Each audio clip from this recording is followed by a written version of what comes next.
বৰ্তমান সময়ত অভিভাৱকে নিজ সন্তানক অধ্যয়নৰ বাবে নামভৰ্তি কৰোৱা দেখা যায় ব্যক্তিগত খণ্ডৰ বিদ্যালয়ত। ফলত চৰকাৰী খণ্ডৰ বিদ্যালয়ত ছাত্ৰ-ছাত্ৰীৰ সংখ্যা নিচেই সীমিত হৈ পৰা দেখা গৈছে। শিৱসাগৰৰ বকতাৰ জয়া মধ্য ইংৰাজী বিদ্যালয়ত এক বিশেষ শিৱসাগৰ জিলাৰ সমগ্ৰ শিক্ষা অভিযান মিছন আঁচনিৰ জৰিয়তে আজি ৰাইজ ছাত্ৰ-ছাত্ৰীৰ বিদ্যালয়ৰ প্ৰতি আকৃষ্ট কৰি তোলাৰ মানসেৰে পালন কৰা হয় ৰাজ্যৰ উৎসৱ শীৰ্ষক এক অনুষ্ঠান। এই অনুষ্ঠানৰ আৰম্ভণিতে প্ৰদৰ্শন কৰা হয় এক বিশাল পাৰৰহণীয়া শোভাযাত্ৰা। পুৰুষ মহিলাৰ মাজত বিভিন্ন খেল-ধেমালিৰ লগতে সাংস্কৃতিক অনুষ্ঠানো অনুষ্ঠিত কৰা হয়। নাজিৰাৰ পৰা দীপক ছেত্ৰীৰ ৰিপৰ্ট, খবৰ 24x7।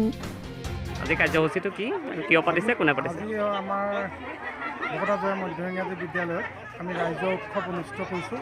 সমগ্ৰ শিক্ষাৰ সৰ্বজনীনত আমি বকতা জয়া মধ্য ইংৰাজী বিদ্যালয়ৰ উদ্যোগত ৰাইজক বিদ্যালয়ৰ কাষ চপাই নিয়াৰ এটা প্ৰয়াস কৰিছোঁ।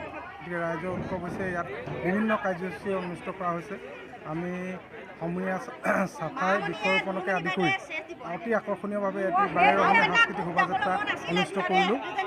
তাৰ পাছতে আমি খেলা-ধূলা অভিভাৱক তথা ৰাইজৰ মাজত খেলা-ধূলা অনুষ্ঠিত কৰিলোঁ। ইয়াৰ পাছত আমি এটা সাংস্কৃতিক কাৰ্যসূচীও হ'ল। আমাৰ বিদ্যালয়ৰ অভিভাৱক তথা স্থানীয় ৰাইজে বিভিন্ন ধৰণৰ সাংস্কৃতিক কাৰ্যসূচী অনুষ্ঠিত কৰিলে। ঝুমুৰ, বিহু, দিহানামকে আদি কৰি বিভিন্ন গীত, তাৰ পাছত এখন মুকলি সভা অনুষ্ঠিত হ'ল। এই সকলোবিলাক কাৰ্যসূচী সাঙুৰি আমি এই ৰাইজৰ উৎসৱটো